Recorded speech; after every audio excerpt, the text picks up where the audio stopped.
Ito lang ang natatanging paraan. Kung hindi ko ito gagawin, mapapahamak ang pamilya ko.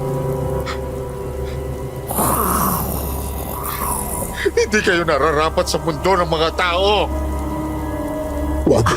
Wag ang asawa ko. Wag. Nagmamakaawa ko. Gagawin ko ang lahat. Wag mo lang saktan ang asawa ko. Hindi sana ito mangyayari sa inyo kung hindi kayo nagpumilit na pumunta rito. Aalis kami. Hindi na kami babalik dito. Wag mo lang saktan ang asawa ko. Mawawala kami na para bang hindi kami nabuhay sa mundo. Hindi. Mapanlin lang kayo. Hindi kayo dapat pagkatiwalaan. Wala kaming ginawang masama sa inyo. Anong wala? Muntik nang mamatay ang anak ko lalaki dahil sa asawa mo. Nakita ng dalawang mata ko. Kakainin na niya ang bata kung hindi ko siya nakita. Hindi niya yun sinasadya. Kinuwento niya yun sa akin. Patawarin mo ako. Pero hindi ko mapapalampas ang ginawa ninyo. Wag! Asawa ko!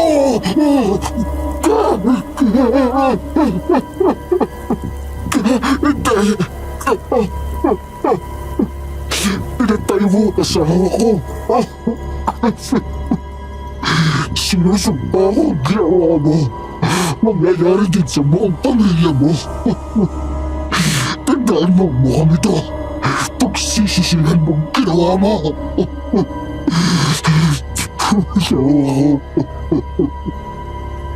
Nasaan si Arado?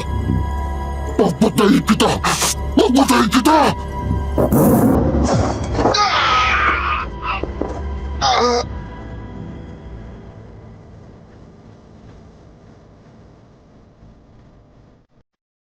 Magandang araw sa mga listeners ng Sitio Pangil at sa buong team. Itago niyo na lang ang pangalan ko bilang Umil. Matagal na akong tagapakinig ng channel na ito. Nagpadala ako sa inyo ng liham dahil may kwento akong gustong ibahagi sa inyo. Kwento ito ng tito ko tungkol sa isang sundalo na naging bodyguard ng isang milyonarya. Itatago ko na lang ang sundalong ito sa pangalang Elias. Sa totoo lang, hindi ko kilala si Elias. Pero dahil sa sobrang detalye na ibinigay sa akin ni Tito, parang kilala ko na ang buong pagkatao niya. Ang sabi ni Tito, kaibigan daw niya si Elias. Labis akong namangha sa kwento ni Elias. Para talaga akong nanunood ng real-life movie habang nagkikwento si Tito. Hindi ko inaakalang totoo pala talaga ang mga aswang. Na mayroong mababait at mayroon namang masasama at kumakain ng mga bata at matanda. Pero ang kwento ni Elias ay naiiba. Paano ko nasabi? Pakinggan ninyo ang simula ng kwento. Magkikwento ako na parabang ako talaga, si Elias.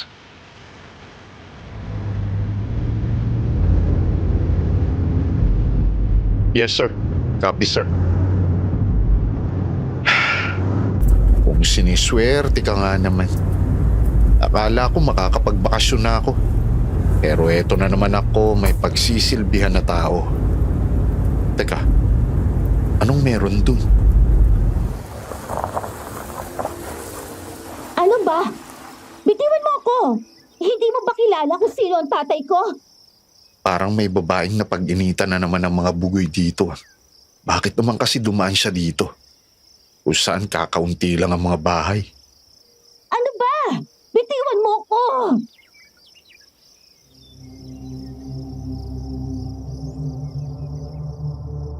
Tung huminto ang sinasakyan ng babae kaya nagmamadali akong bumaba ng kotse ko at kinuha ang baril.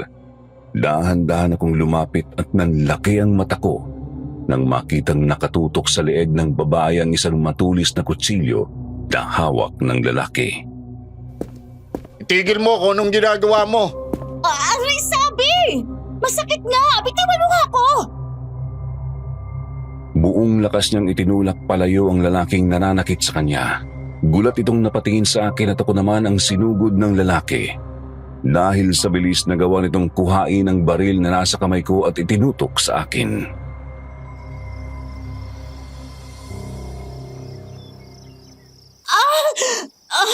Is that a gun? Lintik yan. Kanina hindi ka natakot sa kutsilyo na nasa leeg mo. Pero ngayon, sa baril na hindi naman nakatutok sa'yo, takot na takot ka. Ibaba mo yan. Kung ako sa'yo, hindi mo itutuloy ang plano mo. Gusto mong matapos ang problemang to na hindi ka nasasaktan? Ibaba mo ang baril at ibigay mo sa akin. Kakalimutan kong ginawa mo to at pakakawalan kita.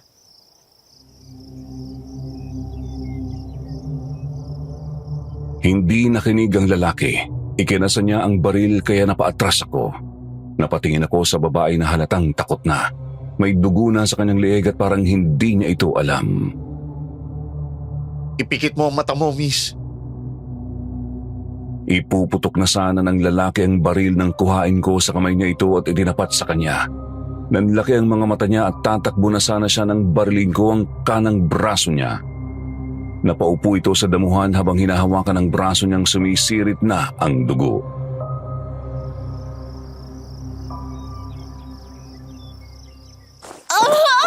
Anong nangyari? Huwag ka na lumabas, miss. Huwag mo siyang patayin. Bingi ka ba? Ang sabi ko, huwag mong patayin.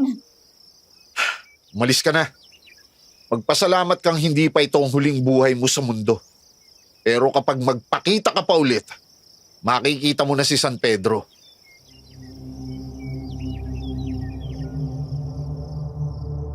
Nanginginig na umalis ang lalaki, hawak-hawak ang braso niyang dumudugo.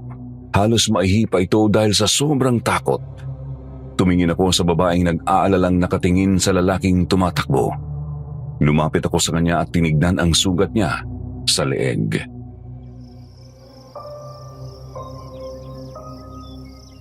Ayos ka lang, miss. Hi, do I look okay? Nakakainis? You're welcome, ha. May sugat ka sa leeg mo. May sugat ako? What? Ah! Kumalma ka, miss. Hindi masyadong malalim. Miss?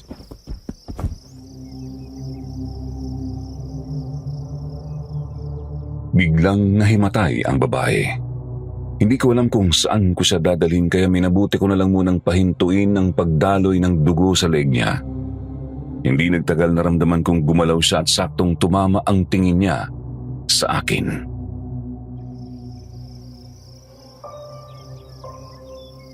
Ay! Anong ginawa mo? Sinamantala mo bang? Wala akong ginawa. Nilagyan ko lang ng panyo ang sugat mo.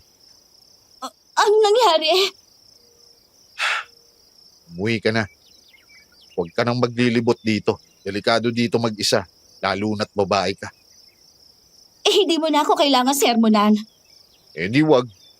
Nagsasayang lang ako ng oras dito. Sinabi ko bang sayangin mo sa akin? Di umalis ka.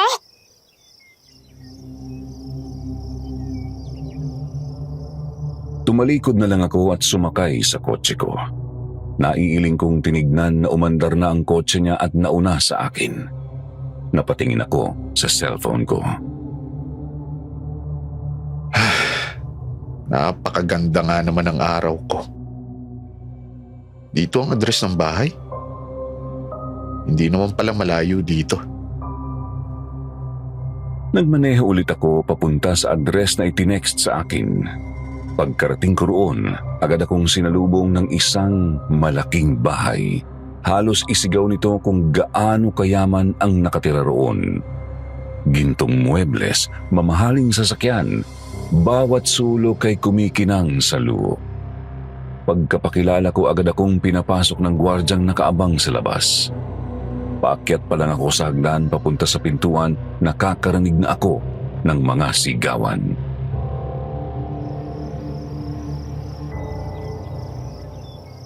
Ano ba? Hindi mo ba ako narinig? Final na ang decision ko, Dad. Aalis ako. Sa lahat ng pwedeng puntahan mo, bakit doon? Hindi mo ako mapipigilan. You're such a brat. Anong akala mo? Ikakaganda ng reputasyon mo ang ginagawa mo. Wala akong pake sa pesteng reputasyon na yan. Buong buhay ako nagtrabaho para maging maayos ang buhay mo. Para mabili ko ang lahat ng gusto mo. Tapos ito ang ipapakita mo sa akin? How disrespectful! Wala ka namang ibang iniisip kundi ang pangalan mo, di ba? At ako ang nakakasira nun. Bakit hindi mo na lang ako pabayaan sa gusto ko? Aalis na ako sa bahay na ito. At hindi na ako magiging pabigat. Fine. Gawin mo kung anong gusto mo. Diyan ka naman magaling, di ba? Ang tumakbo. Tumatakbo ako dahil pagod na ako, Dad. Ayoko na sa toxic na bahay na to. Ayoko na makita ka because every time I look at you, nakikita ko mukha ni Mommy. Hindi ko kasalanan kung bakit umalis ang mami mo. Mas pinili niya ang lalaking yun. Alam ko iniwan niya ako dahil sa pesteng lalaking yun. Luna, sinubukan ko. Hindi ko kailangan ng paliwanag mo, Dad. Aalis na ako. Luna!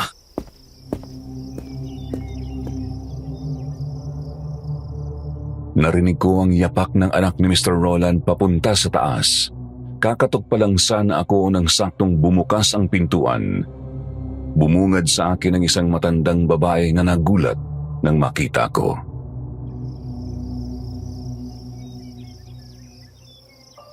Magandang umaga. Sino po sila?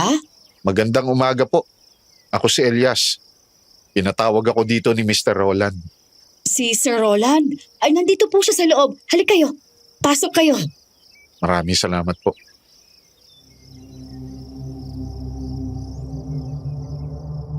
Pagpasok ko sa loob, may mga nagkakalat na mga basag na vase. Medyo magulo din sa loob kaya kunot noo kong pinagmasdan ang paligid.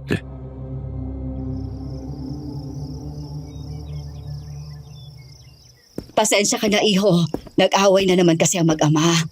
Mukhang napakaseryoso ng pinag-aawayan nila. Nako, oo, iho. Gusto kasing umalis ni Miss Luna. Hindi siya mapakawalan ni Sir Roland dahil alam niyang ang pupuntahan ni Luna ay hindi din masisiguradong ligtas. Hindi ligtas? Bakit? Kasi pupunta siya sa abandonadong bahay ng lolo niya. Base sa mga naririnig kong usap-usapan, ay may sumpa sa bahay na yon. Sumpa? Mawalang galang ho. Anong klaseng sumpa? Hindi ko alam kung totoo, iho, pero ang sabi, namamatay ang sino mang manirahan doon. Hindi bastang pagkamatay lang, brutal na pagpatay. May nagkwento nga sa akin nakita daw talaga niyang may isang pamilyang tumira doon at kinabukasan, lahat sila'y nakalambitin na sa harap ng bahay. Ang iba ay pugot ang ulo at ang iba naman ay bulwak ang mga lamang loob. Ay Diyos ko, mahabaging Panginoon, ay sana hindi yun totoo. At simula nun, hindi na sila nanirahan malapit sa bahay na yon, kaya naging abandonado na ang lugar. Anong klaseng alamat yung usap-usapan, Nay? Hindi ka naniniwala, ano? Pati din ako, hindi ako makapaniwalang ganoon nga ang nangyayari. Ay, kung sakaling pupunta siya doon, sasama ako sa kanya. Kahit na masungit ang batang yon, alam kong kailangan niya ako. Pero kung alam niyang gano'n ang sitwasyon, bakit pa rin siya magpapatuloy? Dahil malapit sa kanyang lolo. Doon din siya lumaki nung bata pa lang siya, kaya hindi din siya maniniwalang may sumpa ang bahay. Teka, nandito na pala tayo, iho. Ito ang office ni Sir Roland. Kumatok ka na lang at pumasok. Maraming salamat, Nay. Walang anuman, pupuntahan ko lang si Miss Luna. Sir Roland, ako po si Elias, ang hinire ninyong sundalo. Elias, nandito ka na pala. Halika, pumasok ka.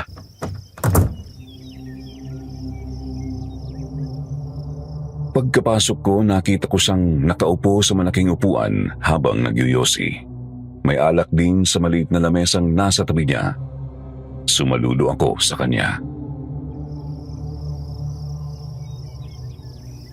Magandang umaga, iho. Hindi mo na kailangan gawin yan. Umupo ka. Magandang umaga, sir. Nagyoyosi ka ba? Hindi po, maraming salamat. Dediretsahin na kita. Pinapunta kita dito dahil gusto kong maging bodyguard ka ng anak kong si Luna. Pupunta siya sa abandonadong bahay ng ama ko. Gusto kong siguraduhin mong maayos ang kalagayan niya doon. Mawalang galang po. Pero dahil ba sa kwentong may sumpa ang bahay na yon? Oo. Hindi nakikinig sa akin ng anak ko at maliban doon wala na ibang nakatira malapit sa bahay. Ayokong malagay sa peligro ang buhay ng anak ko. Kaya kitang bayaran ng kahit magkanong amount na gusto mo. Kahit magkano? Oo. Hindi ba't nasa ospital ang ina mo? Ako nang bahala sa panggamot niya. Siguraduhin mo lang naligtas ang anak ko. Sige po sir, pumapayag po ako. Maraming salamat, iho. Bantayan mo lang siya hanggang mapagdesisyonan niyang umuwi na siya pabalik dito.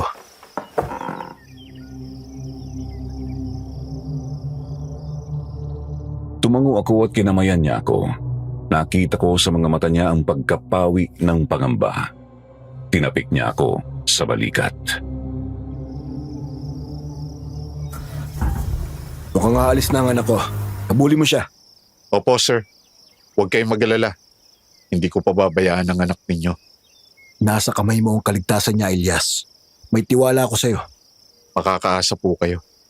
Maraming salamat.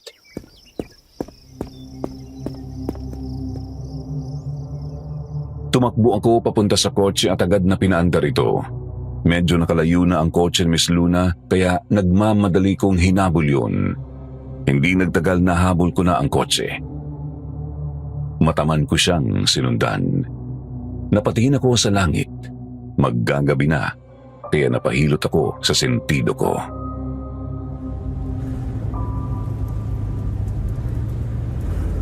Malayo pa ba ang pupuntahan niya? Parang papasok na ng gubat tong pinupuntahan niya. Ano yun?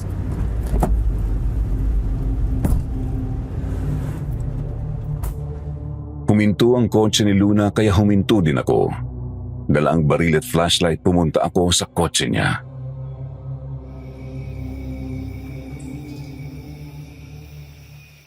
Ano yun? Miss Luna, bumalik na tayo. Mukhang hindi na tayo ligtas rito. Shh! Huwag ka maingay, Nay. Huminto din ang kotseng kanina pa nakasunod sa atin. May sumusunod sa atin? Miss Luna, ayos lang ba kayo? Huwag ka kayang magpanik. Isa ako sundalo.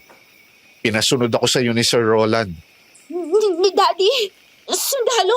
Wait, ikaw? Teka, ikaw ang babaeng niligtas ko kanina? Ikaw ang aroganteng sundalo.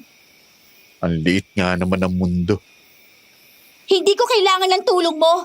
Iwanan mo kami. Pero Iha, hindi ba sinabi mong wala ng gasolina ang kotse mo? At may nakita tayo kaninang aninong tumatakbo. Peste naman. Nangako ako sa ama mong hindi kita pababayaan. Sumakay kayo sa kotse ko. Sabay-sabay tayong pupunta sa bahay na sinasabi mo. Ayoko nga. May tao ba dito? Ano yun? May sumusunod ba ulit sa ating kidnapper? Huwag kang sumigaw. Hindi ako nakakapag-concentrate. Eh bakit ikaw naman ngayon ang sumisigaw? Talagang sinusubukan mong pasensya ko. Iha, Luna, sumunod na tayo sa kanya. Wala na rin tayong mahihinga ng tulong maliban sa kanya. Delikado lalo na't gabi na. Oo na. Pero bukas uuwi ka na, mister. Hindi ka namin kailangan.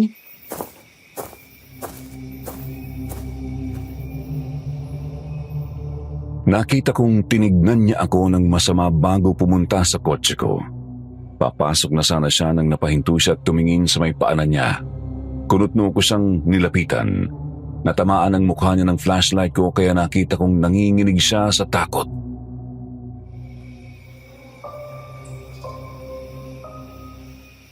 Tignan mo nga kung naapakan ko. Akala ko hindi mo ako kailangan. Isa, ilawan mo nga. Ano ba kasing naapakan? Ay! Patay na kambing! Ah! Miss Luna, kumalma ka. Miss Luna, tumingin ka sa akin. Kumalma ka lang. Maraming dugo. Napunta sa sapatos kong dugo. Patay na yan. Baka kinain ng mabangis na hayop. Huwag kang matakot. Bulwak ang tiyan niya. Parang hindi pa lang siya matagal na kinain. Alam ko, kaya kailangan na nating umalis. Pero kumalma ka at dahan-dahan pumasok sa kotse ko. Ha? Kumapit ka sa akin, Iha.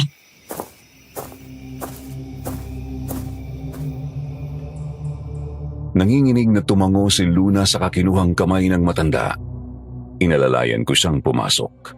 Nang makapasok na siya, tiningnan ko ulit ang kambing. Sariwa pa ang dugo. Mukhang hindi pa lang ito matagal na kinain.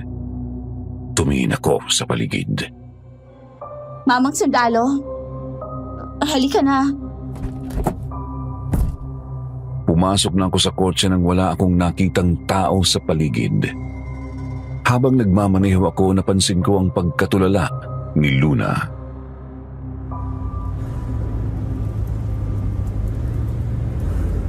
Ako si Elias, hindi mamang sundalo. E di, Elias, Ikaw po, Nay. Ako si Pamela. 10 years na niya akong katulong. nanay, hindi katulong.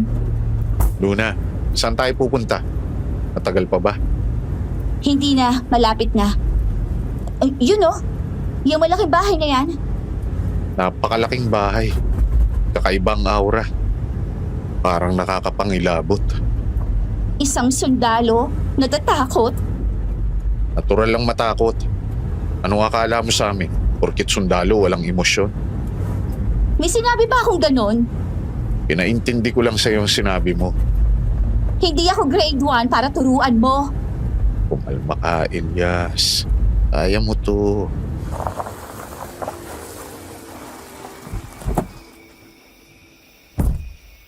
May ipapatulong ka ba? Kaya ko sarili ko. Hindi kita kailangan. Pasensya ka na, iho, ha? Simula nang sumama sa ibang lalaki ang nanay niya, ay naging galit na siya sa lahat ng mga lalaki. Wala pong problema. Alam ko namang ang responsibilidad ko lang ay mapanatili siyang ligtas. Hindi naman ang makuha ang loob niya.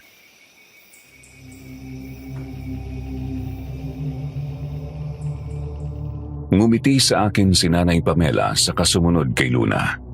Papasok na sana ako nang may maramdaman akong matang nakatingin sa amin. Mabilis akong lumingon at may nakita akong aninong tumatakbo papalayo. Napakabilis ng pagtakbo. Tigre ba yun? Pagkapasok ko sa bahay, bumungad sa akin ang maalikabok na paligid. Nakita kong nasa may safety switch si Luna. Sinusubukang buksan ng kuryente. Nagmamadali akong lumapit sa kanya.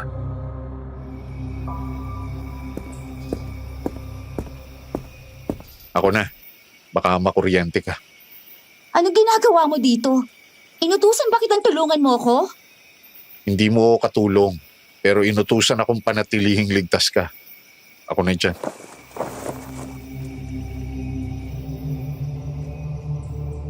Hindi pa sana siya susunod sa sinabi ko nang buhatin ko siya papalayo sa safety switch. Anong ginagawa mo? Bitiwan mo ko! Makulit ka kasi. Pagkatapos ko siyang ilapag, binuksan ko na ang safety switch. Umilaw ang buong paligid. Lumingon ako kay Luna pero hindi ko na siya nakitang nakatayo doon. Napatingin ako sa pintuan.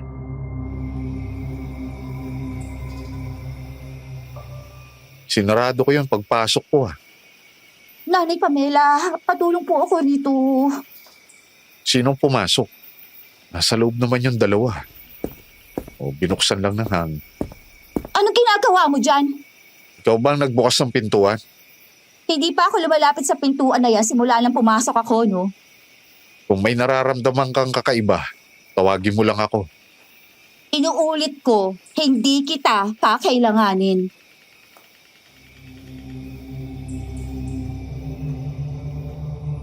Iniwan niya ulit ako.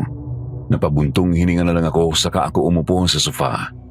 Narinig kong may papalapit na yapak kaya lumingon ako.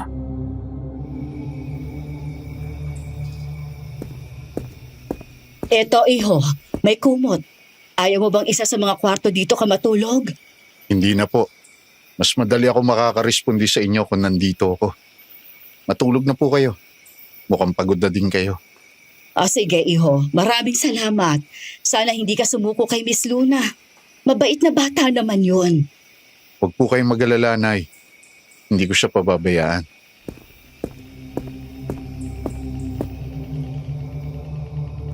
Ibinigay niya sa akin ang kumot at pumunta na sa kwarto ni Luna. Pagkapasok niya, humiga na ako at napatitig sa kisame. Maraming alikabok. Halatang inabandona na itong bahay. May napapansin pa akong itim-itim sa mga dingding. Hindi nagtagal, dinalaw na ako ng antok.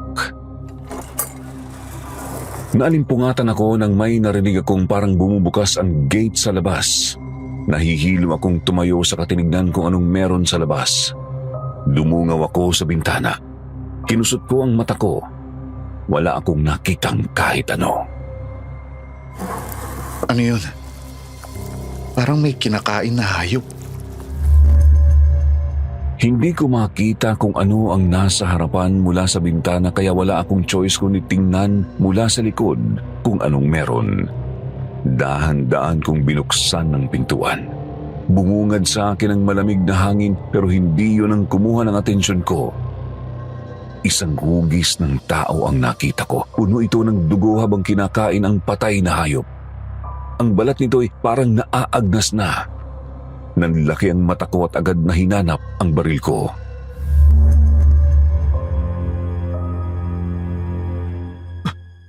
Nasaan na yung baril ko? Nasa sofa.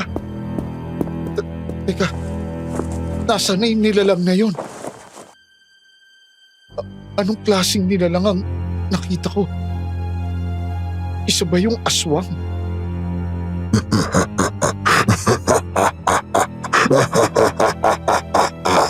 Mamatay kayong lahat. Sino yun? Lumabas ka! Hindi pa ito ang tamang oras. Huwag kang magmadali. Mas matagal, mas masaya.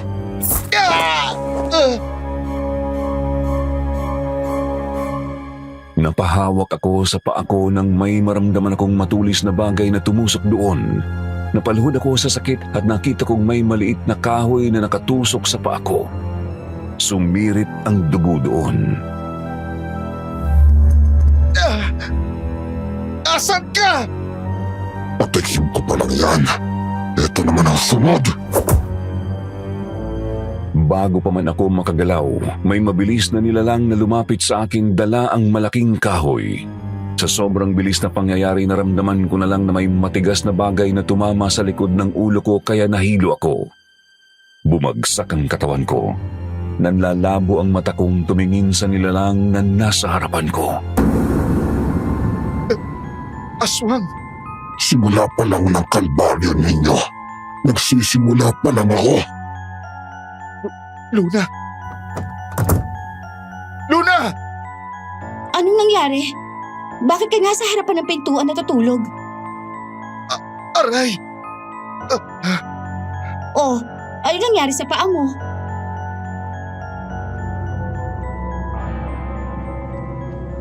Nag-aalala akong tumingin sa paligid. Umaga na. Sinuri ko ang bahay. Wala na ang aswang. Pinilit kong tumayo habang hawak-hawak ang ulo ko.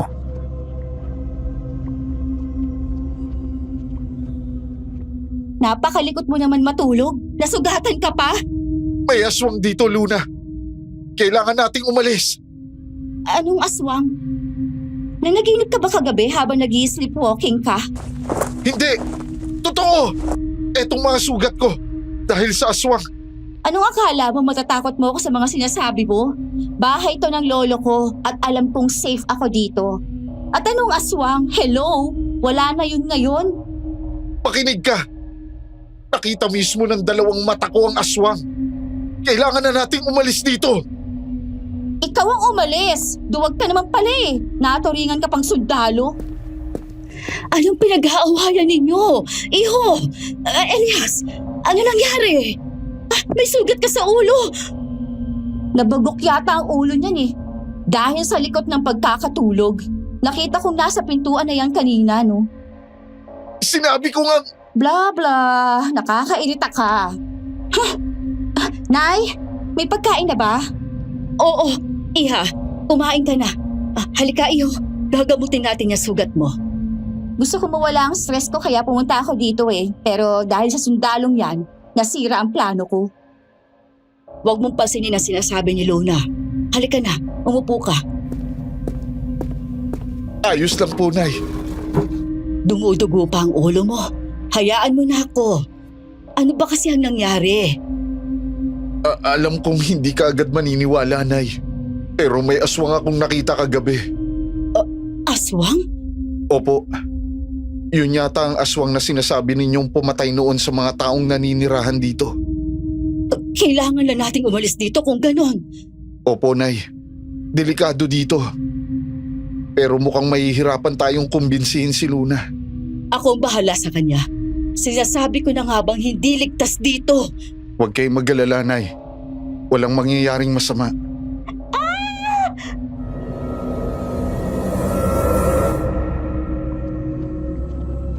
Pareho kaming nagulat dahil sa pagsigaw ni Luna. Nagmamadali kaming pumunta sa kusina at nakita siya doong nakaupo habang nakatingin sa ilalim ng lababo.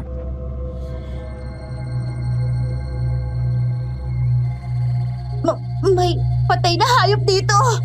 Patay na hayop? Nasaan? Ang hayop na yan ang kinain ng aswang kagabi. Anong kinakain ng aswang? Ginawa mo to, no? Para may rason ka para umalis ako dito? Bakit hindi na lang ikaw ang umalis? Duwag ka naman eh! Luna! Hindi yan magagawa ni Elias! At naniniwala ka sa kanya, Nay? Sa akin? Anong akala mong mangyayari sa akin kung uuwi ako doon? Alam mo kung gaano ko kinamumuhian na bumalik doon. Dito lang ako nakakaramdam ng peace of mind. Pero Iha, hindi ligtas dito. Ligtas dito, Nay. Si Lolo ang nagtayo nito. Nanirahan ako dito kaya alam kong ligtas dito. Kung totoong ligtas dito, anong ginagawa ng patay na hayop na yan dito? Sinabi ko na lang si Elias ang may gawa nito eh. Gusto niya matapos na ang trabaho niya sa akin. Pues, ngayon pa lang, tinatapos ko na. Umuwi ka na! Alam mo, babae, namumuro ka na. Hindi porket mayaman ka, lahat ng sasabihin at iuutos mo, gagawin ng tao. Mayaman nga ako. Pobre ka, kayang-kaya kitang apak-apakan. Luna, hindi na tama ang mga sinasabi mo. Hindi ako uuwi. Kung uuwi ako, itatali ko ang sarili ko. Ako mismo kukuha ng sarili kong buhay. Luna, huwag mong sabihin yan. Ikaw ang pumili. Nay, babalik ako doon na malamig ang katawan at wala ng buhay o mananatili tayo dito. Iha!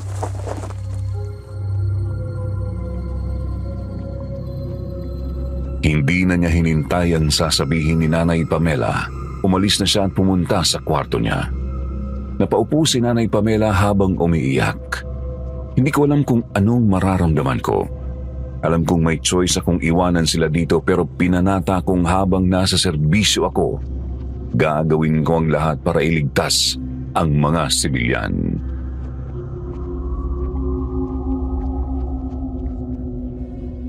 Luna, hindi ko na alam kung anong gagawin ko sa'yo.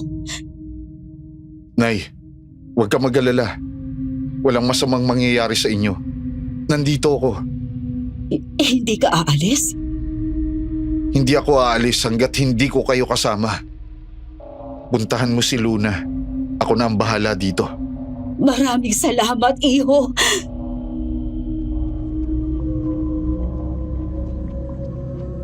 Tumayo siya at naluluhang niyakap ako. Niyakap ko siya pabalik. Biglang naalala ko ang ina ko. Alam kong magiging masaya din siya kung alam niyang hindi na ako ang batang tinatakbuhan ang problema tulad noon.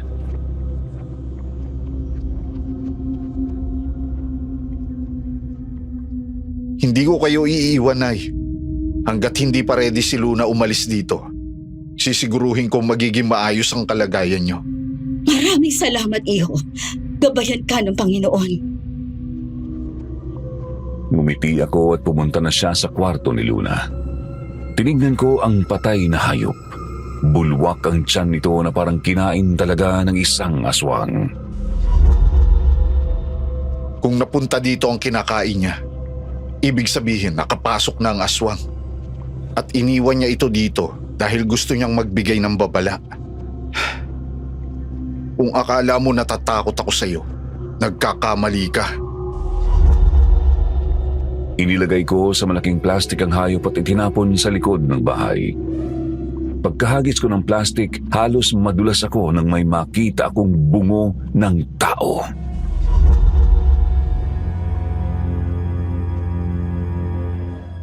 May namatay nga ditong mga tao. Ikaw na ang sumusunod. Nandito ang aswang!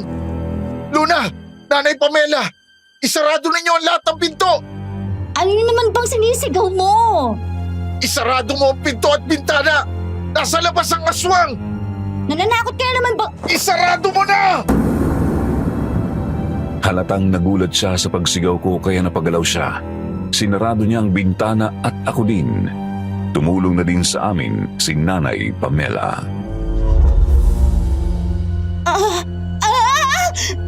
Ano? Anong nangyari? May na humawak sa kamay ko. Puno ng dugo. Ayos ka lang, Iha. Halika, lumayo ka dyan sa bintana. Anong klaseng nilalang yun? Naniniwala ka na ba sa akin? Aswang? Pero walang aswang dito. Makinig ka. Nasa bingi tayo ng kamatayan. Kung gusto mong mabuhay, sumunod ka sa sasabihin ko. Lahat ng pwede mong isaradong pintuan at bintana, isarado mo! Oo. Sinarado niya ang mga bintana nang matapos pumunta siya sa kanyang kwarto at doon nagkulong. Lumapit sa akin si Nanay Pamela. Anong nangyari? Nasa bahay natin ang aswang? Nasa labas. Kaya ako inutos isarado ang mga pintuan at bintana. Mukhang nagulat si Luna sa nakita niya kanina. Hindi ka pa din kasi naniniwala eh. Huwag ka mag-alala, kakausapin ko siya. Iho, sana hindi ka magsawa sa amin. Alam kong masungit at pasaway si Luna pero lumaki lang talaga siyang kulang sa atensyon galing sa mga magulang niya. Dito, sa bahay na ito, ay mas nakakaramdam siya ng saya. Opo, Nay. Alam mo, believe din ako sa'yo. Nakakaya ninyong pakisamahan ng babaeng yun. Tulad nga ng sinabi ko, mabait si Luna. Ako ang nagsilbing ina niya simula nang dumating ako at nakita kong malambot na puso ni Luna. Hindi rin kita masisisi, Iho, kung may lihim kang inis sa kanya. Pero kakausapin ko siya, huwag ka mag-alala. At sana, ipangako mo kahit anong mangyari. Iligtas mo si Luna sa kapahamakan.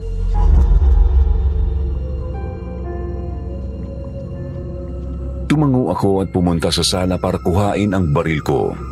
Nakita kong pumasok ulit si Nanay Pamela sa kwarto ni Luna. Umupo ako sa sofa at pinakiramdaman ng paligid.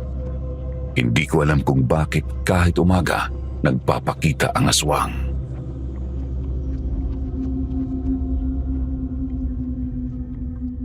Mukhang hindi na sila tinatabla ng araw.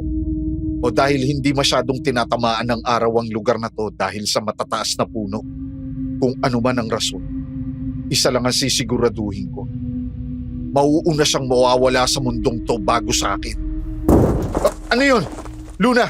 Nanay Pamela! Nagmamadali akong pumunta sa kwarto ni Luna. Bubuksan ko na sana yon pero nakalak. Kumatok ako pero wala akong narinig na sagot. Luna! Luna! Buksan mo pinto! Anong nangyayari, Luna? Luna! Nanay Pamela! Luna! Nakita kong nakahandusay na sa sahig si Luna. Walang malay. Wala sa loob si Nanay Pamela.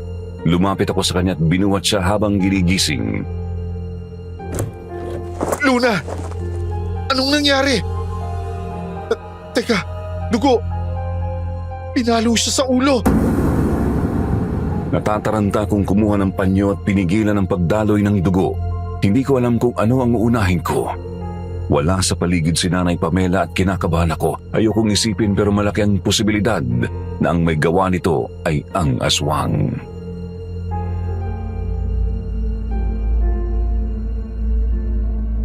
Nanay, Pamela. Luna! Anong nangyari?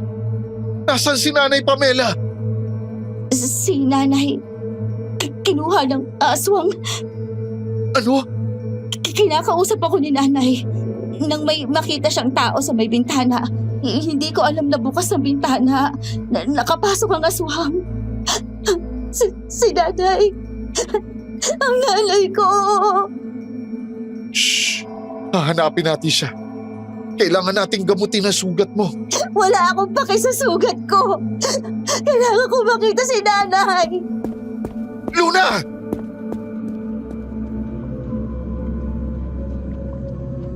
Tumakbo siya papalabas ng bahay. Natataranta kong kinuha ang baril at sinundan siya. Nahihilo pa siyang tumatakbo kaya mas binilisan ko ang takbo ko para maabutan siya. Mula sa malayo nakita namin si Nanay Pamela na naliligo ng sariling dugo. Walang malay.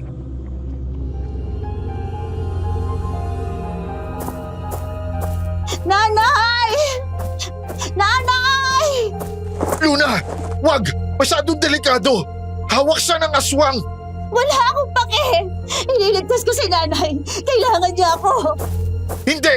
Hindi kita papayagan! Hindi! Tama na!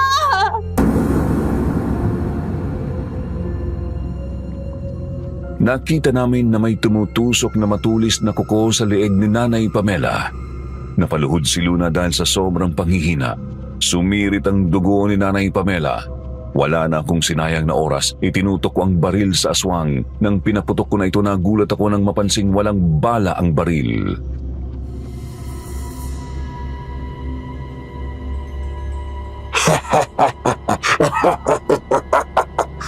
Hindi ako bobo.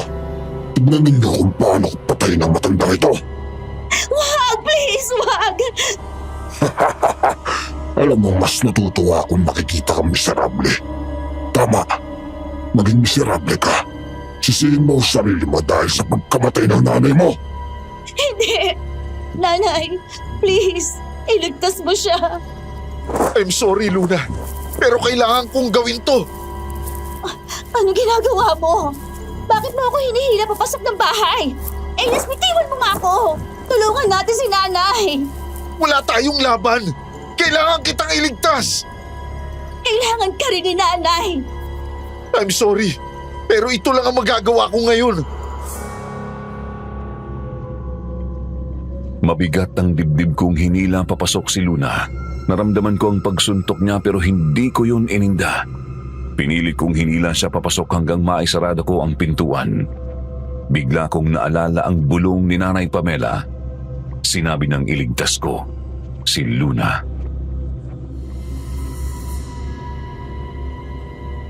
Napakawalang hiya mo! Duwag! Duwag! Mamamatay tayong dalawa doon kung hinarap natin ang aswang. Mamamatay tayong lumalaban!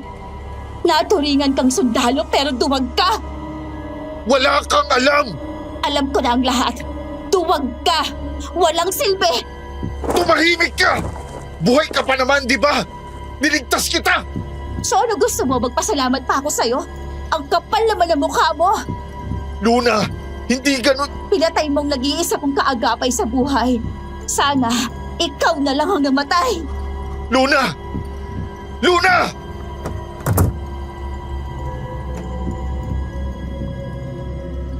Pumasok siya sa kwarto at nilak yun. Narinig kong binabasag niya ang mga vase sa loob habang umiiyak ng malakas. Napatingin ako sa kamay kong nanginginig. Bigla kong naalala ang nangyari noon. Tumulo ang luha ko. Napasabunot ako sa buhok ko habang sinasabayan ng galit ni Luna. Nanay Pamela! Umabot ng ilang oras ang pagmumukmok ni Luna. Nang huminto na siya, pumasok ako sa kwarto at nakita ko siyang nakahiga. Walang malay. Sinigurado ko munang maayos na nakasarado ang mga bintana. Tinali ko din ito kung sakali man.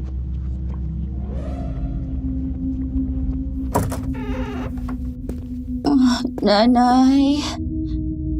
Sorry, Luna. Tama ka, naging duwag ako. Pero pinapangako kong iaalay ko ang buhay ko para lang iligtas ka. Umupo ako sa tabi ng higaan niya at nakatulog din. Nagising ako nang maramdaman kong may gumagalaw.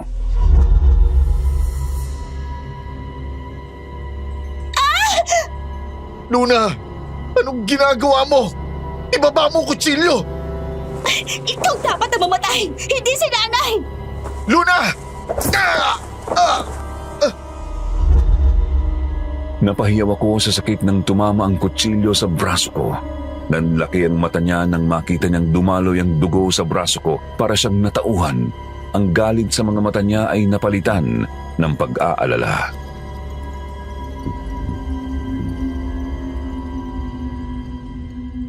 Sorry. Hindi ko sinasadya. Hindi. Alam kong nagawa mo to dahil sa galit mo sa akin. Naiintindihan ko. Elias, si nanay. Hindi ko alam kung paano ako mabubuhay nang wala siya. Tama ka. Naging duwag ako.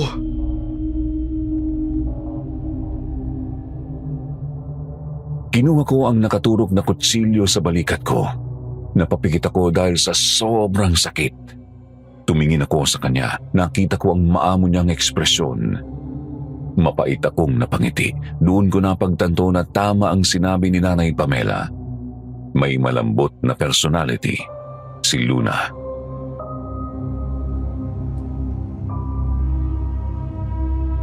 May nangyari noon. Isang insidente na hindi ko malilimutan. May batang dapat kong iligtas.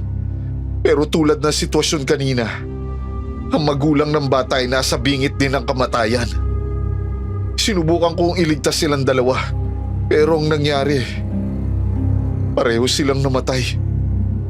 At pati na din ang buhay ko. Muntik nang mawala. Kaya ako lang ang iniligtas mo kanina. Tama, dahil ayokong mangyari ulit yun. Pero alam kong hindi yun sapat na rason. Hindi, kasalanan ko.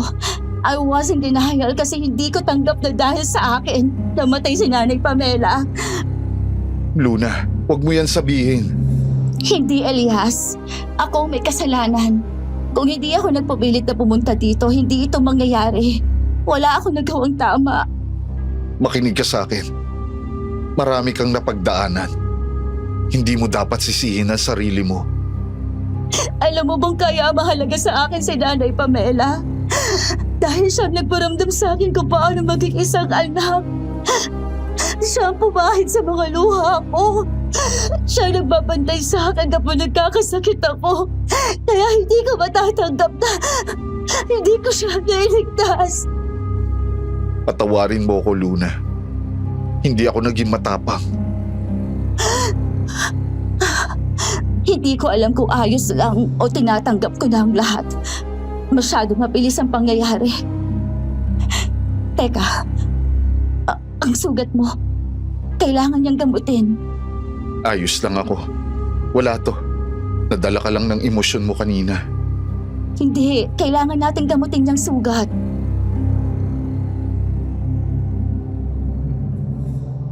Tumayo siya at lumabas sa kwarto.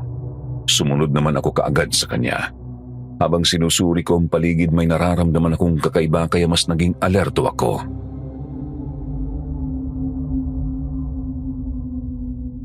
Dito ka lang sa tabi ko. Hindi ako nakakasiguro na wala na dito ang aswang. Huwag ka mag-alala. Lahat ng bintana at pintuan natin ay sarado. Ah! Nanay Pamela!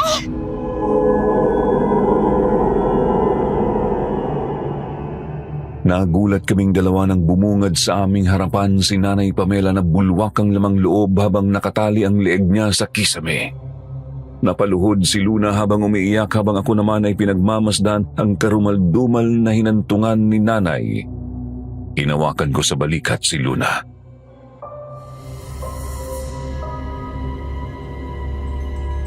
Si Nanay! Walang iyong aswang! Lumabas ka! Hindi ka na nakontento! Bakit mo ito ginawa kay Nanay? Napunta sa loob si Nanay Pamela. Ibig sabihin, nasa loob ang aswang. Kailangan ko ng sandata. Napatingin ako sa kutsilyong nasa bulsa ko. Ang kutsilyong ginamit ni Luna kanina sa akin. Papatayin kita! Hahanapin kita at gagawin ko kung anong ginawa mo sa nanay ko! Luna, kailangan natin maging alerto. Nandito sa loob ang aswang. Mukhang alam na niya lahat ng pwede nating pasukan sa bahay. Hindi ako natatakot sa kanya! Lumabas ka!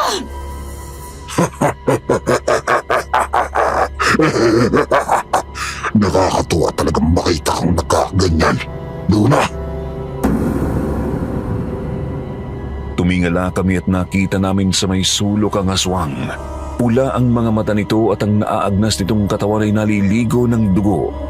May hawak pa itong lamang loob at ipinakita pa niyang kinakain na iyon sa harapan namin.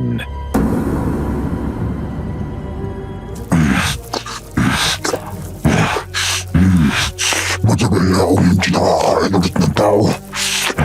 Hindi pa rin kumukupa ang sarap kahit matanda na.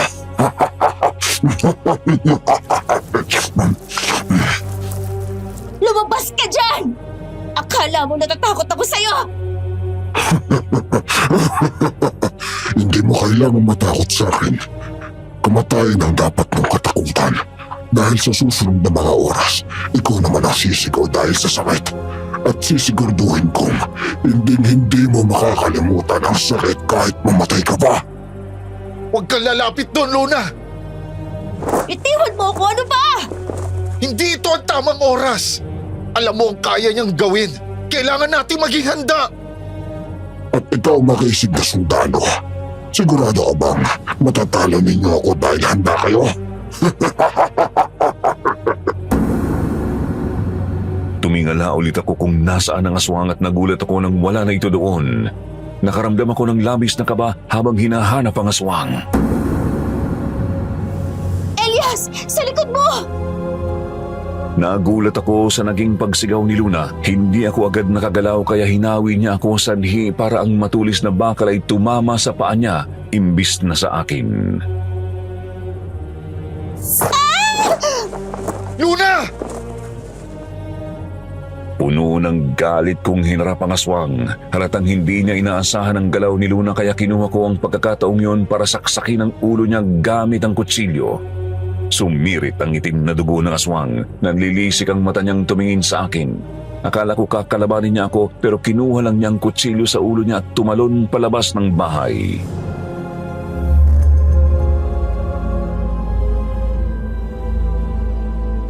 Luna! Bakit mo ginawa yun? Aray! You're welcome, ha? Paano matatanggal ang bakal na to? Kailangan kunin ang bakal sa paa mo, Luna. Kuhain? Hindi ako handa. Masyadong masakit para kunin ang bakal. Wala nang ibang paraan. Mai-infeksyon ka kung hindi natin tatanggalin ang bakal. Hindi ko kaya. Eto ang balikat ko. Kagatin mo ko kung masyado nang masakit. Wala na ba talagang ibang paraan? Makinig ka, Luna.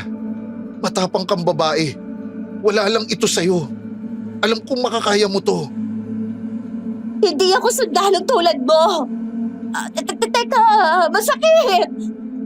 Humawa ka sa balikat ko. Aray!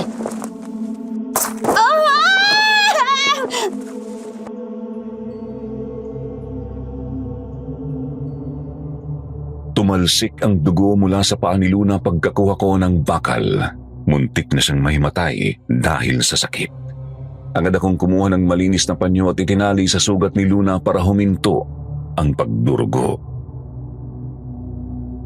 Nanay Pamela. Tumingala ulit siya at pinagmasdan ng halos hindi na makilalang mukha ni Nanay Pamela. Tumingin siya sa akin at naiiyak na itinuro si Nanay.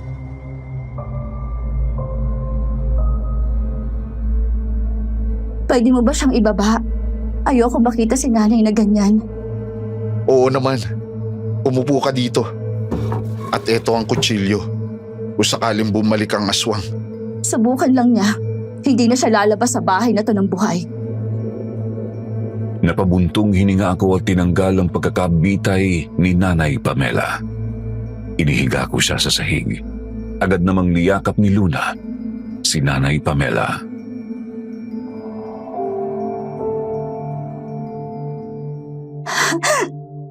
Nanay, hindi ko man lang nasabi sa'yo kung gaano ka kagaling magluto. Hindi ko pala nasabi sa'yo kung gaano ako ka-thankful na ikaw ang nag-alaga sa akin. Patawarin mo ako kung ito ang kinahinatnan mo dahil mas pinili mong samahan ako.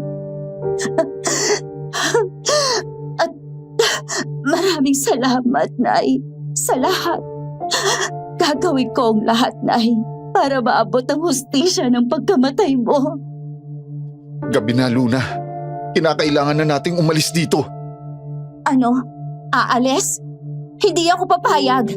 Papatayin ko ang aswang na yon. Masyado siyang malakas, Luna. Kailangan natin ng tulong. Kinuha niya lahat ng bala ko sa baril.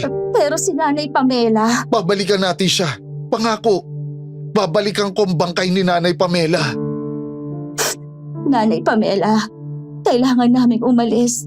Hintayin mo kami, ha?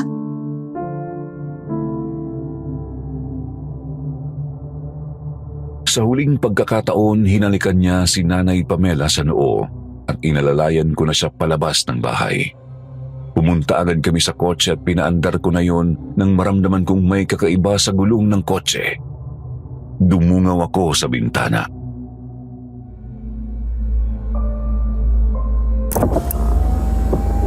Peste! Bakit? Ano nangyari? Ang gulong ng kotse ko, flat.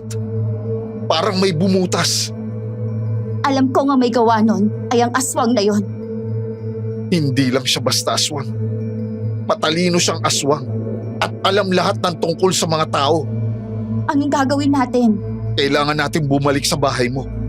Maghahanap tayo ng gamit doon na pangotra sa aswang. Ano yun, Elias? Huwag kang gagalaw, Luna. Ako ang bahala sa'yo. Inilibot ko ang tingin sa buong paligid. May nakita akong maliit na pistola kaya nabuhayan ako. Nandito pala ang baril na ibinigay sa akin ng kaibigan ko. Elias, anong gagawin natin? Huwag kang mag-alala. Ako ang bahala. Sinuri ko ang paligid at may nakita akong anino malapit sa kanang bahagi ng kotse. Pinwesto ko ang sarili ko at itinutok ang baril. Huli ka!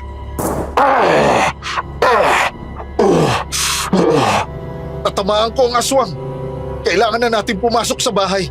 Alam kong hindi ka pa makakatakbo kaya bubuhatin na muna kita. Nagmamadali akong lumabas at binuhat si Luna. Buong lakas akong tumakbo papunta sa pintuan. Biglang may naramdaman akong paang sumusunod sa amin. Lumingon ako at nakita kong susunggaban na sana niya si Luna nang ipilutok ko ulit ang baril. Walang hiya kayo.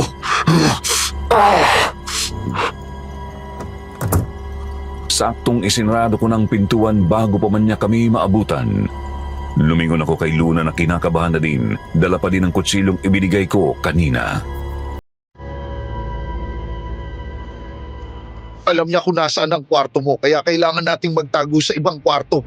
Yung mas matibay na kwarto. Sa kwarto ni Lolo! Saan? Hindi magtatagal. Baka kapasok ang aswang na yon. Doon sa second floor! Bubuhatin kita ulit. Kaya mo bang magpaputok ng baril? Hindi. Ngayon, matututo ka na. Halika na. Binigay ko sa kanya ang baril. Ramdam ko ang panginginig ng kamay niya kaya marahan ko iyong hinawakan. Kaya mo to, Luna. Nakaya mo kanina, di ba? Pindutin mo lang to kapag nakita mong lalapit siya. Kaya ko ito. Tumango ako at tumakbo papunta sa second floor. Narinig namin ang paghiyaw ng aswang pero hindi ako nagpatinag. Naramdaman ko ang paghigpit ng hawak sa akin ni Luna. Malapit na kami sa second floor nang makita kong nakapasok na ang aswang. Nandito na siya. Mag-focus ka, Luna. Pindutin mo ang itinuro ko sa'yo kung kailangan. Tandaan mo, para to kay Nanay Pamela. Tama. Hindi ko hahayaang hindi makuha ang hustisya sa nanay ko. Yun! Yung itim na malaking pintuan! Hindi kayo makakatakas sa akin. Umapit ka lang, Luna. Makakapunta tayo doon. Ginamit ko ang buong lakas ko para makapunta sa pintuan. Bubuksan ko na sana ang pintuan nang may maramdaman akong matulis na kahoy na tumusok sa kanang kamay ko.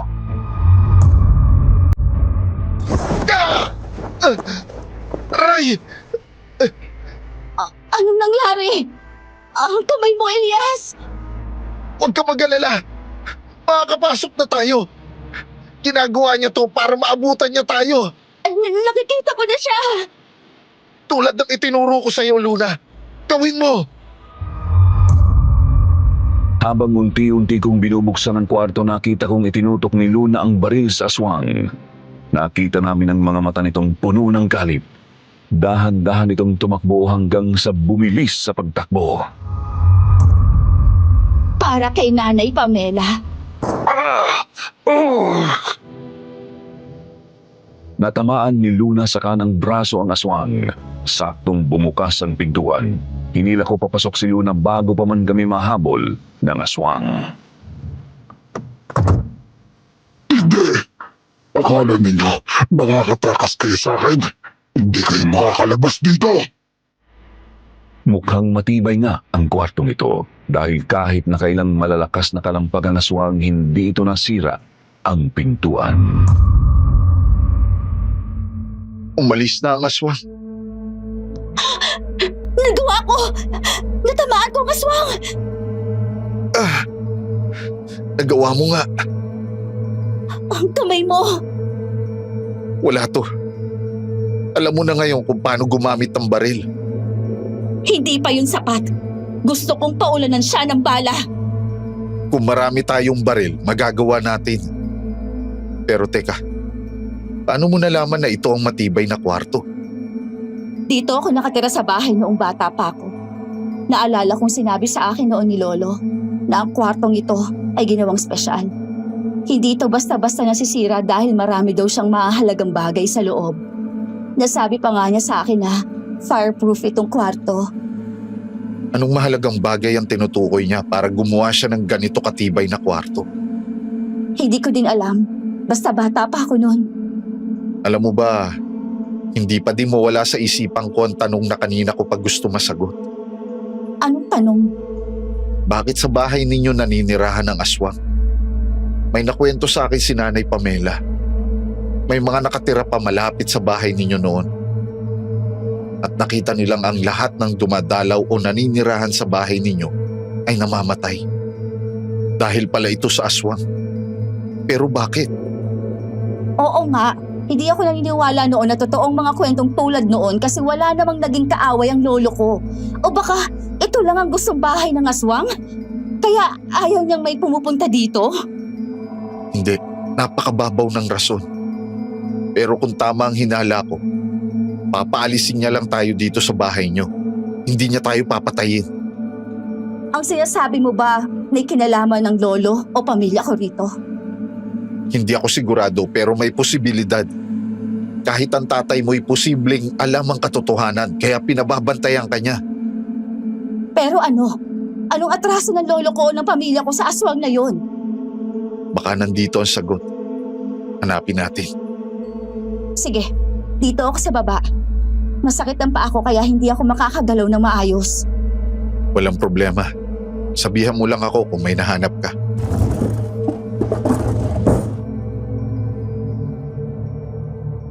Tumango siya at nagsimula kaming maghanap.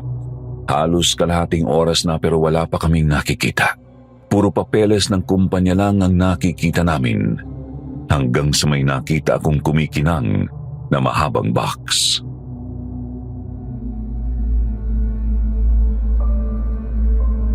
May nakita ako, Luna. Talaga? Ano yun?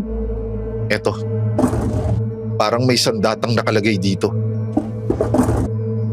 Binuksan ko ang box at hindi nga ako nagkakamali. May nakita kaming mahabang espada.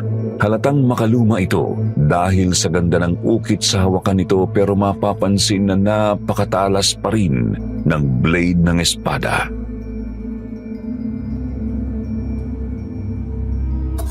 Pwede natin itong gamitin panlaban sa aswang. Tama ka.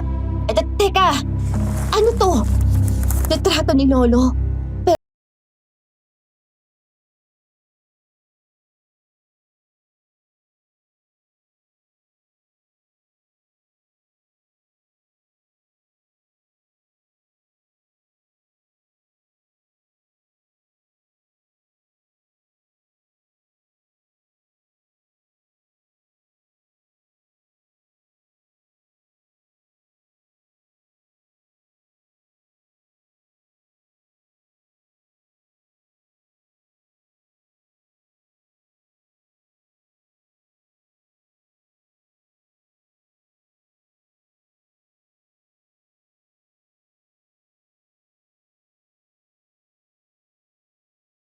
Kahit mayaman kami, marami siyang tinutulungan at napakasimple niyang manamit.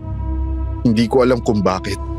Pero base sa litrato, hindi siya nagpapakatotoo. May tinatago ang lolo mo. Talagang nalalaman mo yan dahil lang sa pagtingin sa litrato? Masyado ko nagmamagaling, Elias. Walang kinalaman dito ang lolo ko. Maaaring biktima nga lang siya dito eh.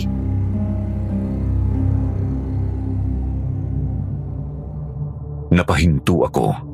May posibilidad na tama si Luna. Magsasalita sana ako nang biglang may malakas na bagay na tumatama sa pintuan.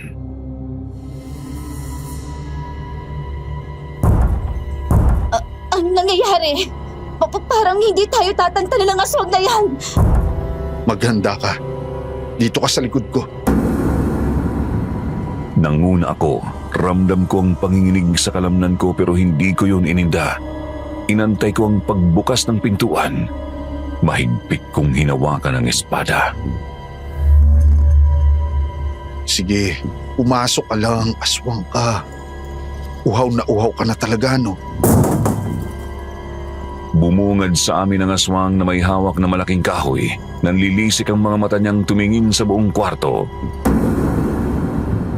Pumasok ulit ako sa kwartong ito sa loob ng maraming taon. Anong ibig niyang sabihin? Imbis na sagutin siya, tumakbo ako papalapit sa aswang at iniangat ko ang espada. Nagulat ang aswang sa kanyang nakita at ginamit niyang panangga ang braso niya pero dahil sa tulis ng espada, nahati ang kanyang kamay.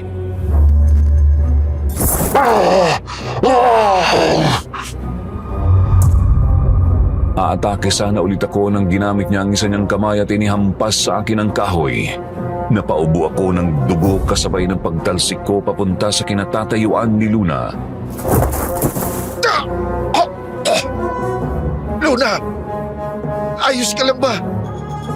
Aray! Ang baril! Luna! Naririnig mo ba ako? Luna! Nangihina ang katawan ko, Elias. Itinabi ko ang espada at tiningnan ng kalagayan niya. Nararamdaman kong umiinit ang buong katawan niya. Napatingin ako sa sugat niya sa paa na lumalala. Nakita mo ang espada. Akala ko, tinapon na ni Judas ang espada. Kilala mo ang lolo ko? Oo, kilala ko ang lolo mo. Dahil ako ang matalik niyang kaibigan. Teka, ang lalaki sa litrato. Kaya pamilyar sa akin yun. Dahil siya yun. Tama ka. Ako yun. Kung magkaibigan kayo ng lolo ko, bakit mo pinatay si Nanay Pamela at ang ibang mga taong naninirahan dito? Bakit?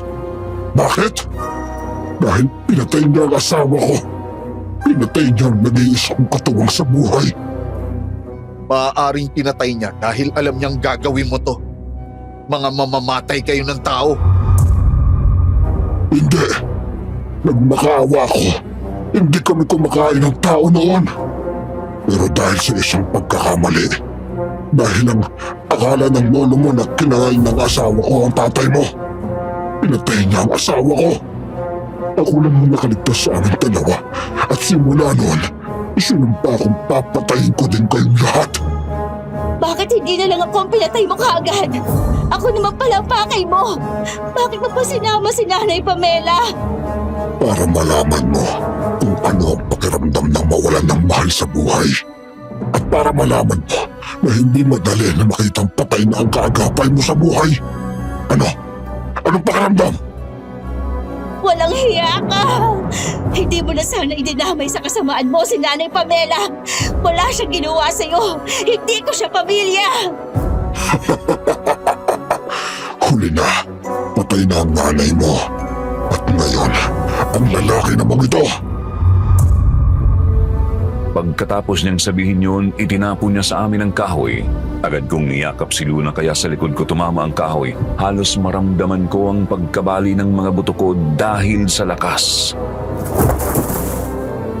Elias! Gumising ka! Elias! Nanghihina ang katawan kong tumingin sa kanya. Gusto ko pang tumayo at kalabanin ng aswang pero hindi na kaya ng katawan ko. Elias! Elias! Gumising ka! Hindi mo ako pwede iwanan dito, Elias! Dahan-dahan kong iminulat ang mata ko nang maramdaman ko ang sunod-sunod na pagtulo ng butil tubig sa aking muka. Bumungad sa akin si Luna na walang tigil sa kaiiyak. Elias! Elias! Buhay ka! Ang akala ko, Ang aswang. nagawa ko siyang palabasin ng kwarto. Pinaulanan ko siya ng bala at bago pa ako maubusan ng bala, nakaatras na siya sa lampas sa pintuan kaya isinarado ko ang pintuan. Hindi na ulit siya pumasok pagkasarado ko ng pintuan. Ang tapang mo, Luna. Hindi ito ang tamang panahon para magbiro, Elias. Akala ko nga patay ka na eh. Masamanda mo ako, Luna. Hindi ako agad mamamatay. Kung ipakain kaya kita sa aswang na yon. Sa tingin mo ba, patay na ang aswang? Hindi ko alam. Pero naririnig ko pa ang kaluskos niya kanina. Kaya hindi ako sigurado. Kailangan nating masiguro. Sa sitwasyon mong yan, makakaya mo pa ba? Sundalo ako, Luna.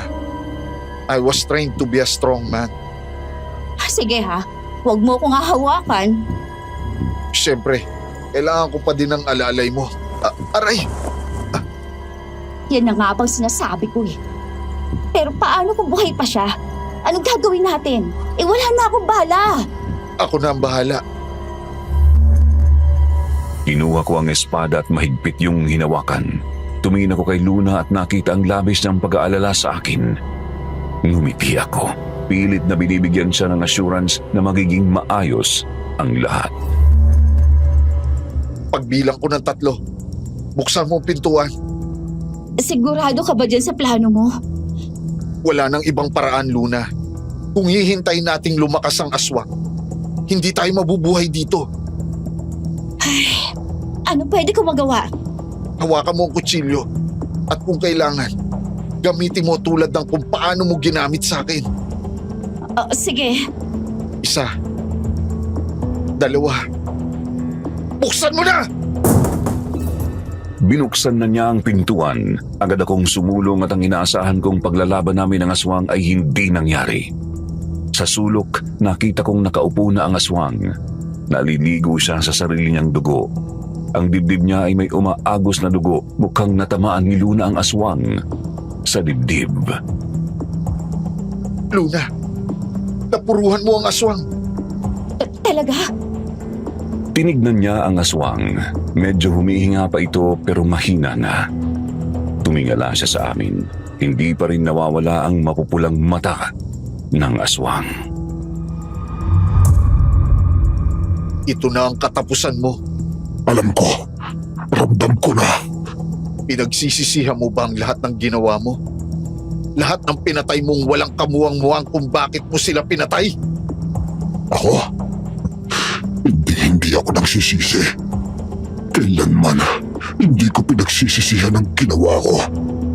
Karapat-dapat lang yun na nangyari sa kanila. Kahit ang mga inosenteng tao? Lahat ng tao ay pare-pareho. Ang tingin sa amin ay pinsala.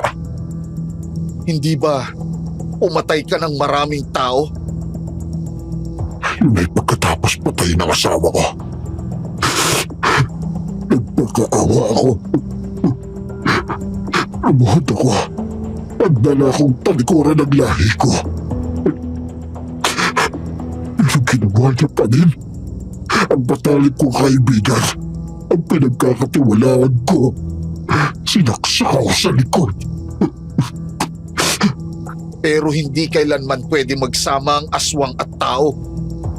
Alam ko. Pero nagbabakasakali ako nun. At ikaw, swerte kang mawawala na ako sa mundo.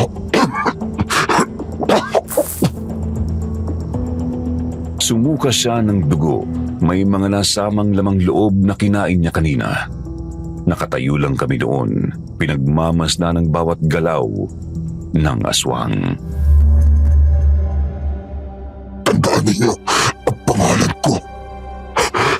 ako si Arado.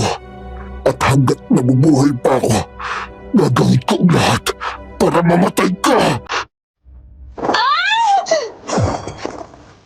Napasigaw si Luna nang lalapitan na sana siya ni Arado. Agad ko namang itinusok sa dibdib nito ang mahabang espada kaya hindi natuloy ang gagawin ni Arado. Dumaloy ang itim na dugo sa dibdib nito bago napabagsak sa sahig. Dilat ang mga mata nitong nakatingin sa amin kahit patay na ito. Oh, wala na. Oh, patay na siya. Oo, patay na siya. Gusto ko siyang isalba. Alam ko hindi niya ito gusto. Nabulag lang siya sa galit pero walang ibang paraan. Luna, yun ang dapat mangyari. Pero dahil lang sa ginawa ni Lolo, hindi ko alam na nagawa yun ni Lolo noon. Alam kong may rason ng lolo mo kung bakit niya yun ginawa. Ikaw na ang nagsabi na mabait ang lolo mo. Paano kung hindi? Anak, Luna, nasan ka? Ano nangyari dito? Dad! Nandito si Daddy! Dad! Nandito kami! Oh, God! Luna, ano nangyari sa inyo? Dad! Pinalaban namin ang aswang. Pero patay na siya ngayon. Thank God, binisita kita. Alam kong hindi magiging ligtas dito. Dad, kilala niyo po ba si Arado? Arado? Ang tito kong naglihas noon? Siya ang aswang na kinalaban namin. Nandito siya. Tumingin si Mr. Roland sa bangkay at napatabon siya ng kanyang dibdib. Makikita sa mata niya ang labis na gulat. Tito Arado, ano nangyari? Bakit? Siya ang aswang na gustong pumatay sa akin. Dad, dahil daw pinatay ni Lolo ang asawa niya. Si Tita Yolanda. Hindi sa akin ito nakwento ng lolo mo. Ang akala ko naglayas sila. Muntik ka na raw makain noon ng asawa ni Arado. Kaya pinatay siya ni Lolo. Hindi ako makapaniwala. Kaya pala palagi akong binabalaan ng lolo mo na hindi pumunta dito. Naniniwala lang ako nun dahil dito rin mismo sa bahay niya siya namatay. At akala ko dahil lang sa sumpa. Pero dahil para sa tsuhin kong aswang. Dad, sa tingin mo ba masamang tao si Lolo? Hindi ko alam, anak. Ang katotohanan ay matagal nang nakabaon. Hindi ko alam kung sino at ano ang paniniwalaan. Pero bagong lahat, kailangan ko kayong dalhin sa ospital. Tumingin sa akin si Mr. Roland. Ngumiti ako sa kanya. Hinawakan niya ako sa balikat at inalalayan. Utang ko sa iyo ang buhay ng anak ko. Huwag kang mag-alala. Nakaschedule na ang pagpapa-opera ng nanay mo. Maraming salamat po. Pagkalabas namin, doon ko palang napansin na umaga na pala. Pumunta na kami sa ospital. Ilang linggo akong nagpahinga muna doon dahil sa dami ng bali at sugat ko sa katawan. Dahil din sa nangyari mga 1 taon muna bago ako makabalik sa serbisyo. Binibisita naman ako ni Luna kapag may oras.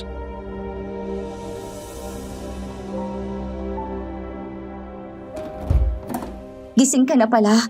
May hinanda akong pagkain para sa'yo. Maraming salamat. Nag-abala ka pa. Naku, wala yun. Pasasalamat ko na to sa'yo. Wow. Nasaan ang spoiled brat na milyonarya? Alam mo, kapag ako nainis sa'yo ngayon dito, Biro lang. pumunta pala ulit kami sa bahay pagkatapos ng libing ni Nanay Pamela. At may nakita kaming liham ni Lolo na nakalagay sa isang maliit na box. Kinuwento niya doon ang lahat. At totoo ngang muntik nang makain si Dad ng asawa ni Arado. Pero hindi yun sinasadya. Napagtanto lang ni Lolo ang mali niya nung napatay na si Yolanda. Kaya sinakripisyo niya ang buhay niya. Hinayaan niyang patayin siya ni Arado pero dahil sa galit ni Arado, hindi siya huminto. Nakakalungkot ang nangyari noon sa kanila. Ay, oo. At alam mo bang buntis noon si Yolanda? Kaya pala ganun na lang ang galit niya sa lolo mo. Tama. Pero sana mapatawad na niya ang lolo ko. Ayos pa ba ang paa mo? Sa kabutihang palad, hindi na putol.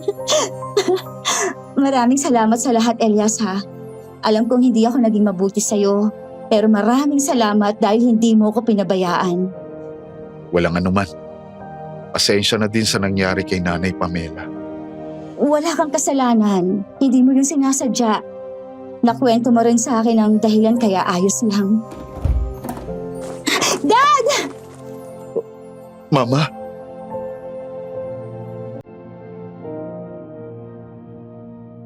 Sa wheelchair nakaupo ang matandang babaeng hindi ko inaasahan na makikita ko ngayon.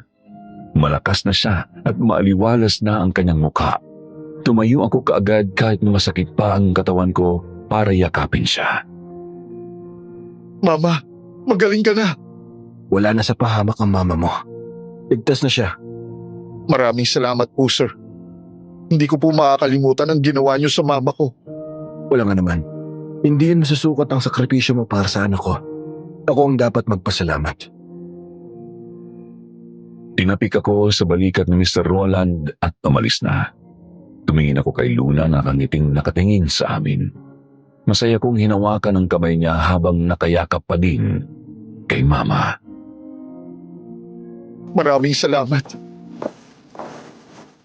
Diyan nagtatapos ang kwento ni Elias, mga kasityo pangil.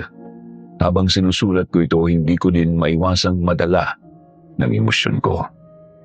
Totoo ngang ang pinakamasakit na betrayal ay mula sa kaibigan natin.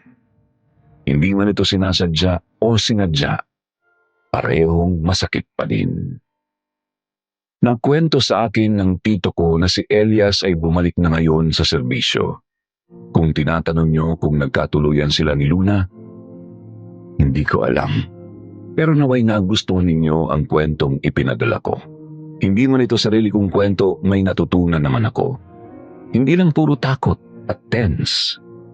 At sana, kayo din. Pero bago ako magtapos, gusto ko sanang itanong kung may pagkakataon bang nagalit na kayo sa isang tao na hanggang ngayon ay hindi niyo napapatawad.